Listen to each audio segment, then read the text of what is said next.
Bueno, buenos días a todos. Hoy vamos a continuar con el módulo de insuficiencia cardíaca, en este caso con fe reducida, la segunda parte. La clase la vamos a dar quien les habla, Teniente Primero Rolón Ana y Federico Didier.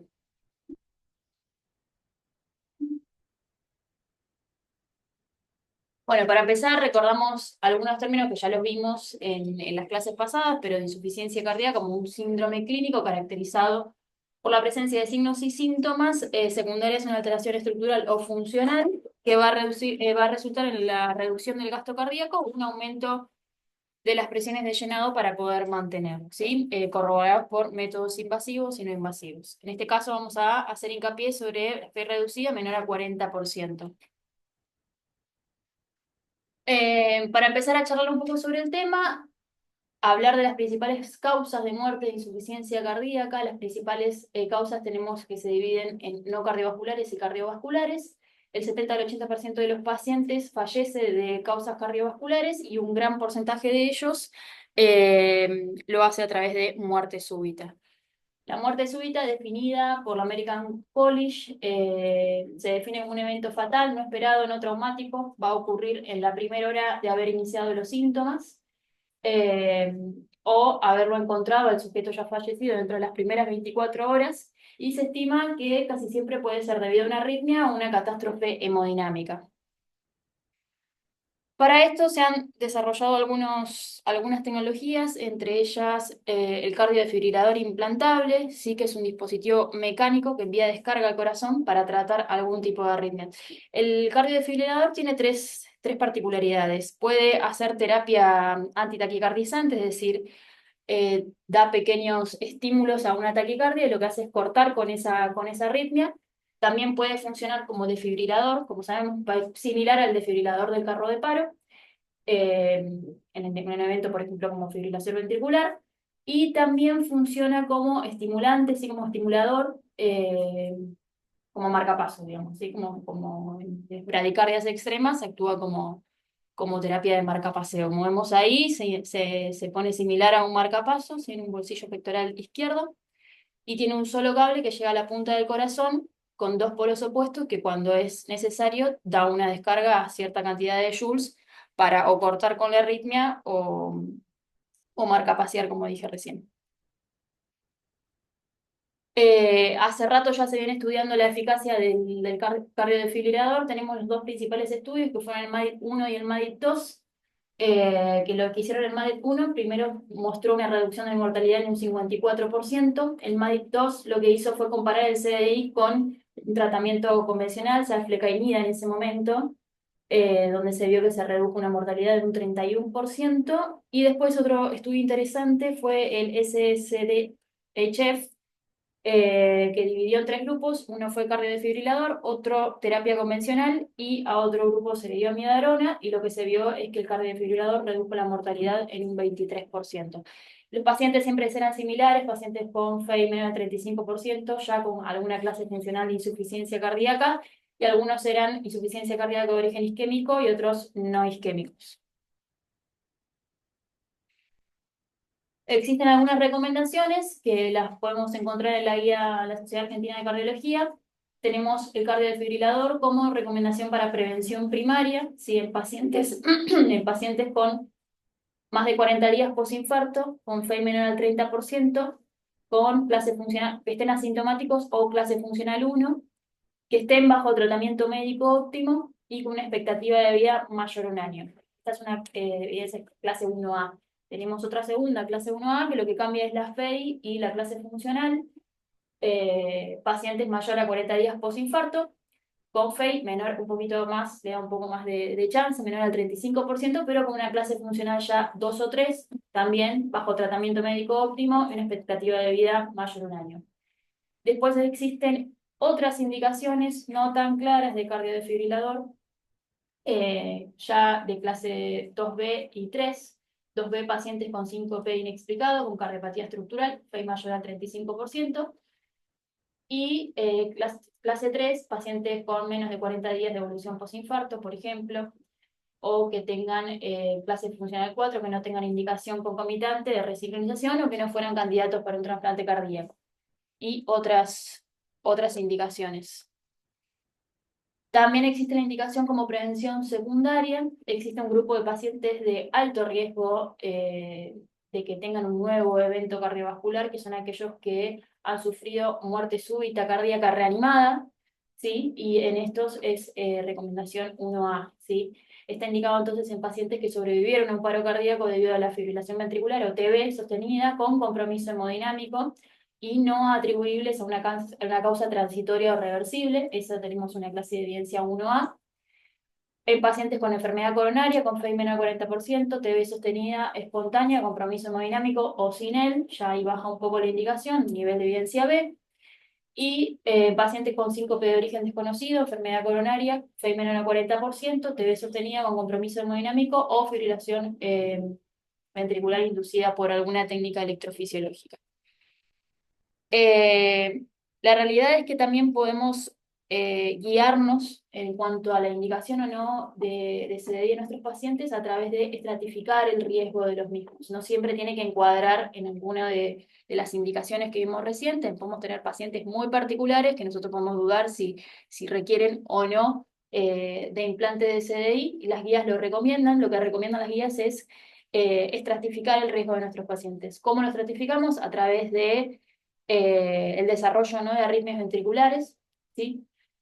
La función ventricular, dilatación y fracción de eyección reducida del ventrículo derecho o izquierdo. La historia familiar de muerte súbita también es importante, antecedentes familiares en personas con muerte súbita o paro cardíaco. Y la evaluación genética también es importante. A veces algunos genes ya tienen alguna indicación o un compromiso que nos hace pensar que va a desarrollar alguna alteración estructural y por consecuente arritmias. Otro dispositivo también desarrollado para lo que es la insuficiencia cardíaca con fe reducida, y también se utiliza mucho como puente a trasplante, es la terapia de resincronización cardíaca, ¿sí?, que suele estar indicada en un tipo de paciente específico, sobre todo los pacientes con miocardiopatía dilatada y que tengan bloqueo de rama izquierda.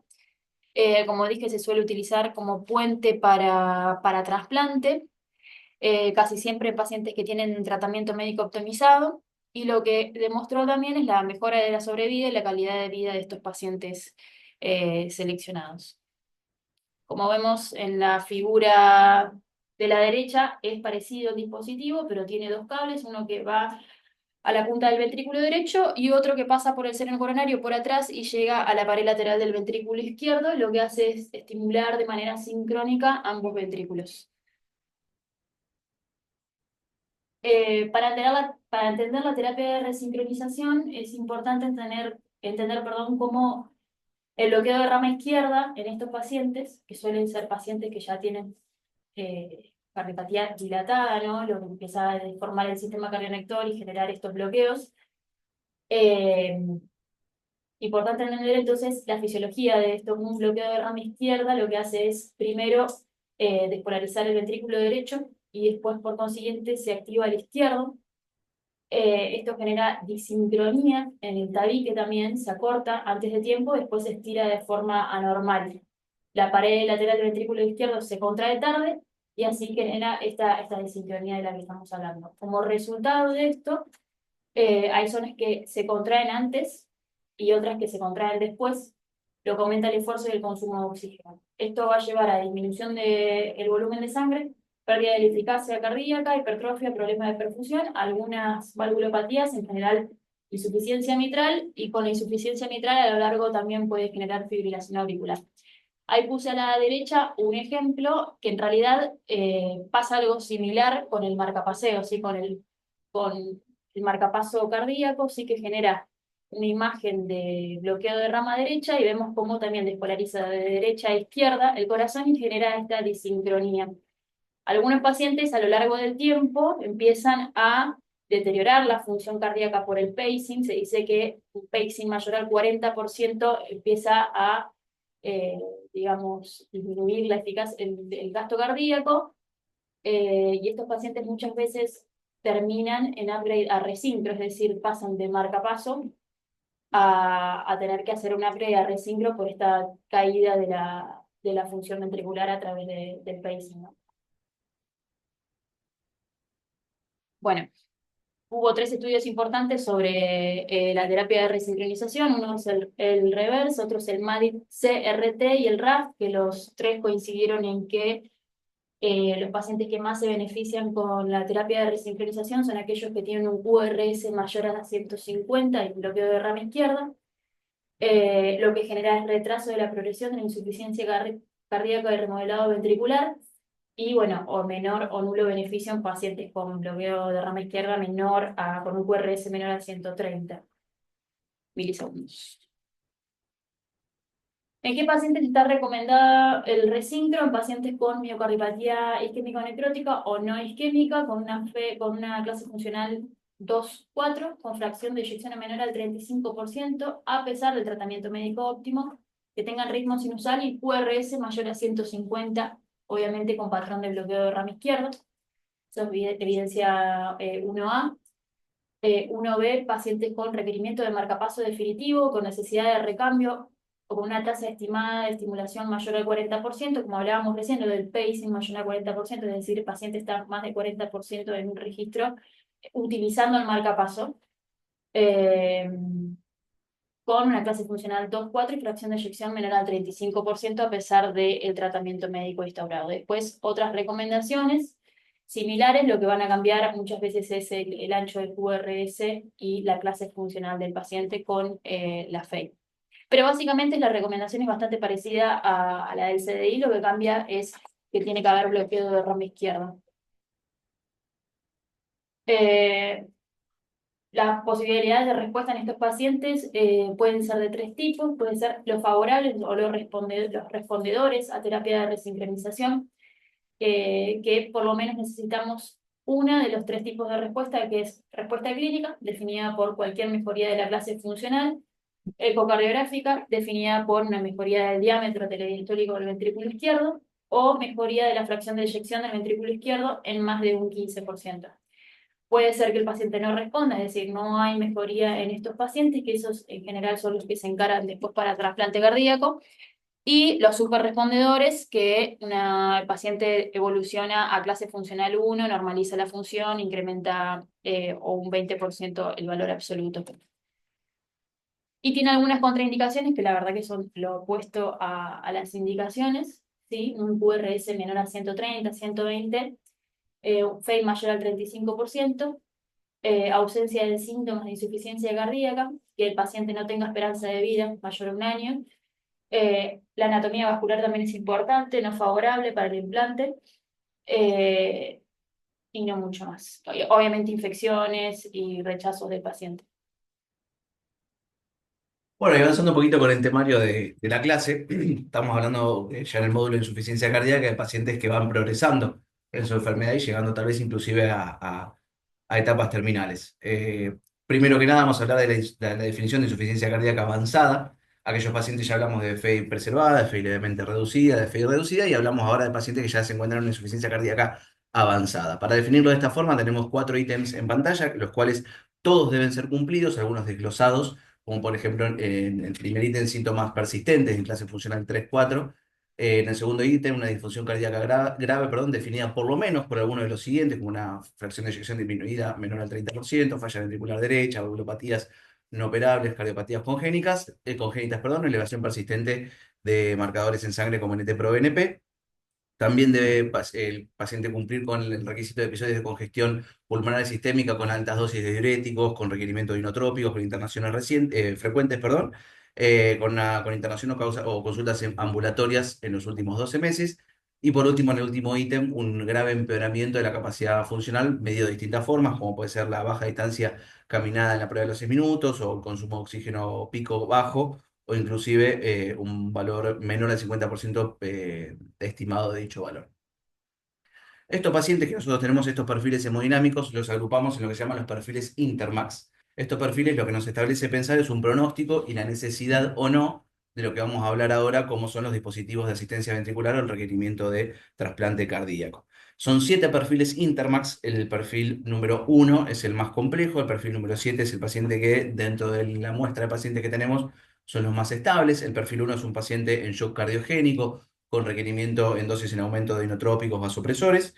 Y en el otro extremo, en perfil Intermax 7, es un paciente con síntomas en clase funcional avanzada, eh, que tiene una clase funcional de la New York Heart Association 2 o 3, pero sin signos de congestión. Es un paciente que inclusive hasta a veces podríamos no tener la indicación inmediata de dispositivo de asistencia ventricular o de trasplante, por lo menos en lo inmediato. Y varios valores en el medio, cada uno con sus detalles.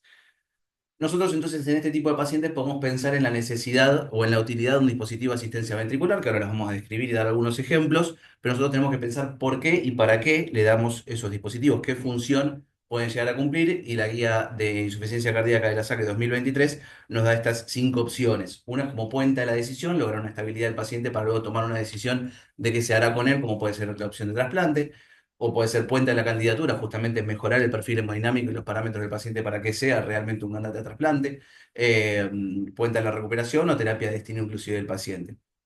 Inclusive se puede utilizar en pacientes que no son candidatos a trasplante, como para hacer un acompañamiento de fin de vida del paciente. Los dispositivos aprobados y descritos por la misma guía de insuficiencia cardíaca de la SAC son los siguientes: el balón de contrapulsación intraórtico, que es del que disponemos en este hospital, el Impella, el Tandem Heart, el ECMO, el Centrimag y los HeartMate. El balón de contrapulsación es un dispositivo que nosotros conocemos y utilizamos en este hospital. Es un dispositivo de asistencia ventricular intravascular, se coloca en la aorta torácica descendente, a más o menos 2 o 3 centímetros por encima de las arterias renales y 2 o 3 centímetros distales a la salida de la arteria subclavia izquierda. Y es un dispositivo el cual, desde, como decíamos, endovascular, tiene una pulsatilidad, se infla y se desinfla en función de los momentos del ciclo cardíaco, sístole y diástole, de esa forma disminuyendo la poscarga del ventrículo izquierdo, mejorando la perfusión miocárdica fundamentalmente en la diástole. El mismo tiene algunas contraindicaciones, como son la insuficiencia aórtica grave, el aneurisma aórtico, la disección aórtica en curso, una enfermedad vascular periférica grave, aquel que pueda complicarse con isquemias de miembros inferiores, o un paciente con una coagulopatía grave. Y las complicaciones en general las podemos agrupar en complicaciones vasculares, isquémicas en el sitio de punción, disección del vaso donde se coloca, o inclusive perforación de otros órganos aledaños en el momento de la colocación. También podemos tener complicaciones infecciosas, infección del sitio de punción o sistémicas, u otras complicaciones como puede ser plaquetopenia o trombosis. Este dispositivo, como bien sabemos, ya lo hemos utilizado, tiene distintas formas de ser programado. Lo podemos programar según el estímulo que infla y desinfla el balón, por electrocardiograma o por curva de presión. Si nosotros lo seteamos por electrocardiograma, tenemos que elegir el momento adecuado del electrocardiograma, lo mismo por las curvas de presión. Por lo tanto, de todos modos, el dispositivo cuenta con medidores de presión invasiva. Y por otro lado, la forma en que nosotros asistimos al paciente, podemos asistirlo de forma, como le decimos, 3-1, 2-1 o 1-1. Lo que quiere decir eso: 3-1, cada 3 latidos asiste uno, cada 2 latidos asiste uno, el 50% de los latidos de nuestro paciente, o 1-1 asiste todos los latidos. Idealmente nosotros deberíamos poder alcanzar una asistencia 1-1, siempre va a ir dependiendo del perfil hemodinámico del paciente y cómo lo tolere, y al momento de retirar el dispositivo deberíamos ir bajando. Si logramos una asistencia 1-1, bajar a 2-1, bajar a 3-1 por algunas horas, y por último terminar retirándolo de forma progresiva. Otro dispositivo con el que no contamos en este hospital es el Impella. Es un dispositivo axial, es intravascular, intracorpóreo. El mismo, ahí tenemos una animación a la derecha, se avanza un catéter desde un acceso arterial, como suele ser femoral, avanza a través de la aorta, se avanza a través de la válvula aorta y se introduce directamente en el ventrículo izquierdo, perdón. De esa forma funciona, como hace una analogía medio vaga, como una aspiradora, retira sangre del ventrículo izquierdo y inyecta esa misma sangre en la aorta. También tiene sus contraindicaciones y sus complicaciones. Está contraindicado en pacientes que tengan trombo intracavitario en ventrículo izquierdo, pacientes que tienen implantes valvulares en posición aórtica, ya sea una válvula mecánica, protésica mecánica, biológica o una TAVI, es una contraindicación. Valvulopatías aórticas severas como estenosis o insuficiencias, si nosotros colocamos este dispositivo corremos el riesgo de empeorarlas. Pacientes con enfermedad vascular periférica, de una forma muy similar a lo que nombrábamos recién con el balón de contrapulsación, y pacientes con defectos septales, tanto en aurícula pero fundamentalmente en ventrículo. Tienen también sus complicaciones, como los son valvulares. Nosotros podemos generar una insuficiencia aórtica iatrogénica en el momento de la colocación. Vasculares, de la misma forma que el balón de contrapulsación, puede generar isquemia en miembros inferiores, y también hematológicas como hemólisis y trombocitopenia. El siguiente dispositivo del que vamos a hablar es el Tandem Heart. El Tandem Heart también es un dispositivo que utiliza una bomba centrífuga y de esta forma este dispositivo de alguna forma un poquitito puentea al ventrículo izquierdo, se introduce un catéter en un acceso venoso, el cual se avanza hacia la aurícula derecha, se realiza una punción transeptal, se llega a la aurícula izquierda y desde ese lugar el dispositivo absorbe sangre, saca sangre, succiona sangre para luego inyectarla en un vaso arterial periférico. Este dispositivo, ya por lo menos en este país, hasta donde pude ver, no tenemos acceso. También tiene sus contraindicaciones, de la misma forma que los anteriores, enfermedad vascular periférica grave por el mismo motivo, y también defectos septales que nosotros podemos llegar inclusive a empeorar durante el procedimiento. Tiene sus complicaciones mecánicas más que nada, roturas de estructuras cardíacas, como la aurícula derecha, la aurícula izquierda, o inclusive, depende qué tan avesado sea el que lo coloca, puede inclusive generar traumas mecánicos sobre la raíz de la aorta. También puede generar hipotermia por estar transitando la sangre por una máquina externa, y también alteraciones hematológicas como trombocitopenia y sangrado, baja incidencia de sangrados por estar alterando estructuras cardíacas, perdón, de arritmias, perdón, baja incidencia de arritmias por estar alterando estructuras cardíacas, pero también es uno de los posibles efectos adversos. Como otro dispositivo de asistencia ventricular, podemos encontrar el ECMO. De este sí tenemos acceso en nuestro país en pocos centros, pero existe. ECMO quiere decir Extracorporeal Membrane Oxygenation, es una membrana de oxigenación por membrana extracorpórea y es un dispositivo que no solo genera asistencia ventricular desde un aspecto hemodinámico, sino que puede dar soporte respiratorio. Se lo puede conectar al paciente de una forma venosa-venosa, o sea, extrae sangre de una vena y lo inyecta nuevamente en una vena, o venoso arterial. Aquel que es venoso arterial da soporte no solo circulatorio, sino respiratorio, y aquel que es venoso da soporte principalmente respiratorio. Es un dispositivo que lo que hace es, podríamos, si lo vemos, establecer cierto paralelismo con la diálisis, a través de una membrana, lo que genera es la oxigenación de ese oxígeno, por eso puede dar un soporte respiratorio, y además con una bomba centrífuga un soporte circulatorio. Tiene algunas ventajas, el paciente puede estar despierto, el ECMO Awake puede estar despierto, no en todos los pacientes, pero se puede utilizar en paciente despierto y se puede usar en conjunto con otros dispositivos de asistencia circulatoria mecánica, muchas veces con el balón de contrapulsación.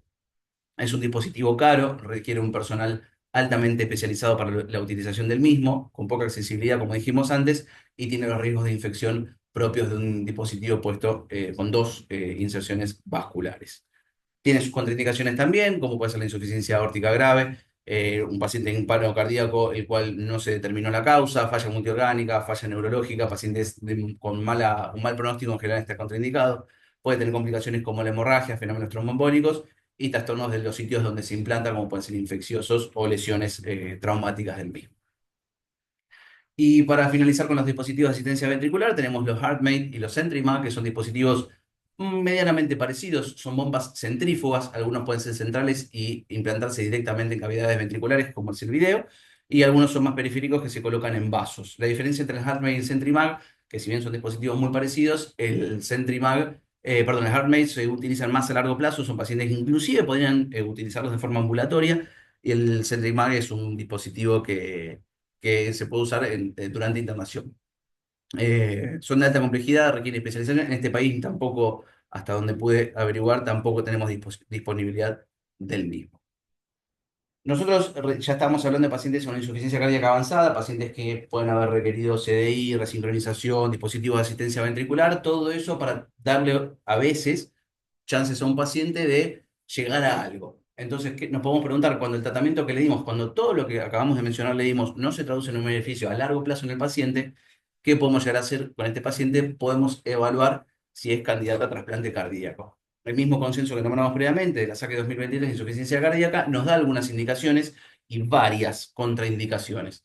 Las indicaciones en general son pacientes de insuficiencia cardíaca en etapa avanzada con síntomas graves y parámetros de mal pronóstico, sin otras opciones de tratamiento alternativas, o sea, se probó todo y no anduvo. Un paciente motivado, bien informado, emocionalmente estable y capaz de cumplir con el tratamiento intensivo requerido postoperatorio. Estos dos últimos ítems son realmente muy importantes. Necesitamos un paciente que tenga autonomía, que sea un paciente que pueda cumplir las indicaciones con contención social, contención psicológica, un paciente apto para llevar adelante un procedimiento tan grande como es un trasplante cardíaco. Si nosotros tenemos un paciente que cumple las otras opciones, sin opciones de tratamiento alternativas, hizo todo y no anduvo, pero es un paciente que nosotros o lo tenemos lejos del sistema de salud, o que no tiene una capacidad social de seguir el acompañamiento, lo aleja bastante el trasplante cardíaco, pues sabemos que es un paciente que muy probablemente no ande bien. Y como decíamos, tiene múltiples contraindicaciones, una infección activa, enfermedad arterial periférica o cerebrovascular grave, hipertensión pulmonar irreversible, un paciente con un cáncer activo, con disfunción hepática irreversible, lo mismo de disfunción renal, un paciente con enfermedad sistémica con afectación multiorgánica, un paciente con sobrepeso, un índice de masa corporal mayor de 35, con uso de drogas o alcohol, o como decíamos antes, un apoyo social, perdón, insuficiente o inestabilidad psicológica del mismo. Actualmente en la Argentina, según el INCUCAI y sus distintas entidades, las principales indicaciones de trasplante cardíaco en pacientes adultos han sido la miocardiopatía dilatada idiopática y la miocardiopatía isquémica. Y en nuestro país la sobrevida, la mediana aproximadamente, actualmente está cerca de los 10 años post-trasplante, perdón. Lo que ven en pantalla es una lista de espera, en definitiva, de los distintos tipos de trasplantes que se requieren en el país. El SINTRA, el Sistema Nacional de Información de Procuración y Trasplante del INCUCAI, tiene una lista, si ustedes entran a www.sintra.com.ar, les aparece esta lista en tiempo real. No va a ser esta lista porque esta es del sábado a la noche cuando hice la clase, pero más o menos va a ser algo parecido. Y les dice, en función de cada ciudad, en realidad de cada provincia del país, qué tipo de trasplante y cuántos pacientes en espera hay. Entonces, si vemos acá abajo, abajo a la derecha hay aproximadamente 10.000 pacientes esperando un trasplante. No hablo de trasplante cardíaco en este caso, sino de distintos órganos. Y como bien sabemos, todos los que estamos acá ya tenemos cerca de 30 años. En el 2018 la ley Justina, la ley de trasplante, cambió un poquitito la dinámica de cómo se dan los trasplantes en nuestro país. Antes uno tenía que de forma expresa decir, sí, yo quiero ser donante, a partir de todo lo que sucedió con Justina Locane, que, bueno, no importa tanto la historia ahora, todos somos donantes, salvo que expresemos lo opuesto. Y se nota en la cantidad de donantes que se fue viendo en los años posteriores al cambio de la ley. Esto se hizo en 2018. De 2018 a 2010, en el mismo 2018 hubo un aumento de casi 108 donaciones en comparación al año previo y 180 más para el año siguiente, 2019. El 2020 cayó porque hubo una pandemia en el medio, tal cual, pero el 2020 para acá siguió los números en crecimiento. El año pasado, 2024, terminamos casi con un número tan alto como el 2019, 838 donaciones. Como algunas conclusiones que sacamos entonces de esta clase, elegir además adecuadamente el tipo de paciente apto para cada intervención, hablamos de CDI, resíndro, asistencia ventricular o trasplante cardíaco, a veces es dificultoso, casi artesanal, requiere de equipos interdisciplinarios por, como decíamos antes, perdón, en la siguiente conclusión, necesitamos apoyo psicológico y psiquiátrico, un sistema de salud que acompañe a estos pacientes, que son pacientes propensos a complicaciones y con un pronóstico que depende mucho cómo lo acompañemos. Siempre debemos asegurar la calidad de vida y la autonomía del paciente. El paciente tiene la capacidad de decidir en todo esto que vamos a hacer. Y en estos pacientes se vuelve relemadamente importante el acceso asimétrico al sistema de salud. No es lo mismo discutir todo esto en Ciudad de Buenos Aires que en el interior del país. Desde ya, muchas gracias y espero que lo hayan disfrutado.